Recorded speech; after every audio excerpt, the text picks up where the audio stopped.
Ada satu tahun nih yang kayaknya sering banget disebut-sebut, entah itu di berita, di obrolan, dan mungkin juga bikin kita kepikiran, seringkali dengan rasa cemas, tahun 2030. Tapi sebenarnya ada apa sih dengan tahun itu? Apa ini cuma angka biasa? Atau jangan-jangan ini beneran sebuah titik balik yang bakal nentuin masa depan kita semua? Coba deh, pernah nggak sih kalian ngerasain kayak gini? Baru gajian, rasanya seneng banget. Tapi begitu bayar ini, itu beli kebutuhan, tiba-tiba kok dompet udah tipis lagi. Perasaan ini ternyata bukan cuma kamu loh yang ngerasain, ini udah jadi pengalaman kita bersama akhir-akhir ini.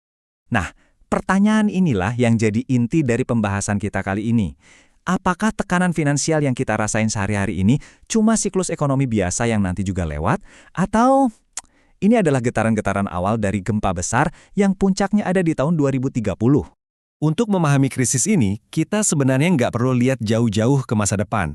Tanda-tandanya tuh udah ada di sekitar kita, bahkan mungkin lagi kita rasakan di kantong kita masing-masing saat ini juga. Ya, inilah dia wajah krisis yang mungkin nggak kita sadari, tapi udah jalan. Harga beras, minyak, telur rasanya naik terus kan? Sementara gaji kok kayak jalan di tempat. Dan parahnya, untuk menutupi itu semua, sistem seolah mendorong kita untuk terus berutang. Menciptakan ilusi kalau kita mampu, padahal kenyataannya kita cuma gali lubang, tutup lubang.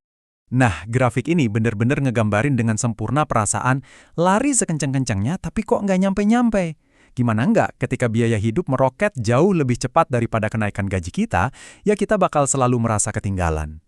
Inilah akar dari banyak kegelisahan finansial yang kita alami sekarang. Oke, sekarang kita coba zoom out sedikit, lihat gambaran besarnya. Karena ternyata perjuangan kita sehari-hari itu cuma gejalanya aja loh.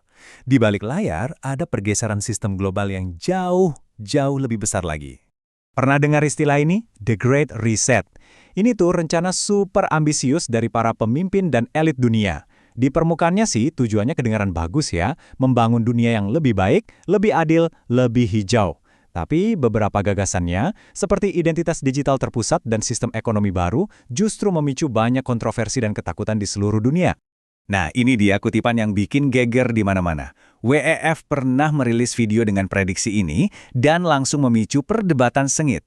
Apakah ini visi masa depan yang indah di mana semua serba berbagi? Atau jangan-jangan ini adalah agenda tersembunyi untuk menghilangkan konsep kepemilikan pribadi? Coba lihat angka ini, 40%. Bukan angka kecil loh. Menurut beberapa analisis, sebanyak itulah pekerjaan yang kita kenal sekarang bisa hilang atau berubah total karena AI. AI ini bukan lagi cuma alat bantu, tapi sebuah kekuatan yang bakal merombak total pasar kerja dan jadi salah satu pendorong utama agenda riset tadi.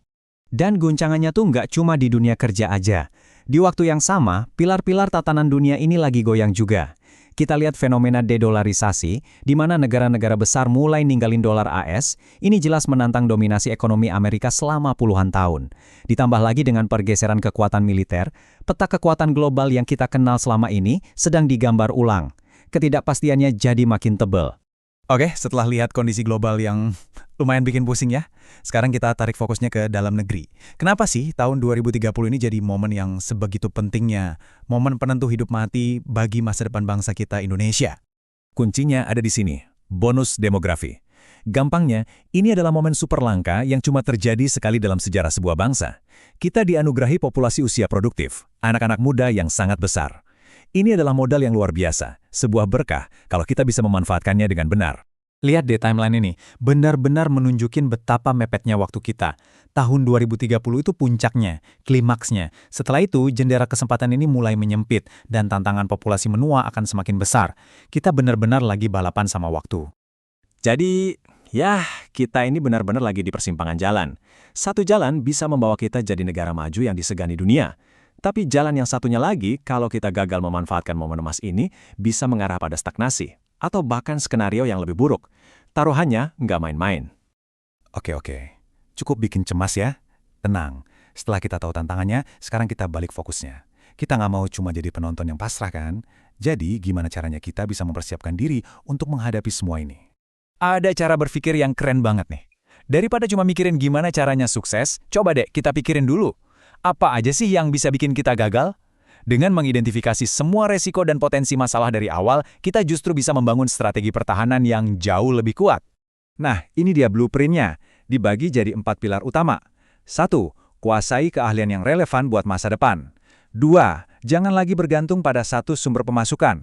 3. Bangun benteng pertahanan, baik secara finansial maupun mental. Dan yang keempat, pahami jenis-jenis aset baru yang bisa melindungi nilai kekayaan kita.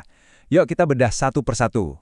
Di zaman di mana 40% kerjaan bisa diganti AI, aset kita yang paling berharga itu bukan lagi ijazah, tapi kemampuan kita untuk terus belajar. Ini artinya kita harus mau belajar lagi, menguasai alat-alat baru seperti AI, belajar soal keuangan dasar supaya nggak gampang dibodohi sistem, dan yang paling penting, melatih kemampuan berpikir kritis biar nggak kemakan hoax dan propaganda. Ngertiin tabel ini tuh kunci buat pertahanan finansial kita. Logikanya gini, pas nilai uang tunai kita di bank terus-terusan kegerus inflasi, aset keras seperti emas atau aset digital seperti Bitcoin itu menawarkan alternatif. Nilainya nggak bisa dicetak sembarangan oleh pemerintah, jadi bisa jadi benteng untuk melindungi hasil kerja keras kita. Pada akhirnya, semua analisis ini tuh intinya cuma satu, kita punya kendali. Kita mungkin nggak bisa mengontrol arah ekonomi global atau kebijakan para elit dunia, tapi kita bisa 100% mengontrol bagaimana kita merespon dan mempersiapkan diri. Kekuatan itu ada di tangan kita masing-masing. Jadi gimana menurut kalian? Apakah 2030 ini bakal jadi great reset yang ngatur ulang hidup kita, di mana kita nggak punya apa-apa tapi katanya bahagia? Atau justru ini adalah sebuah kekacauan yang menciptakan tangga peluang emas bagi mereka yang cerdas dan siap? Jawabannya mungkin banget. Tergantung pada apa yang kita semua lakukan mulai hari ini.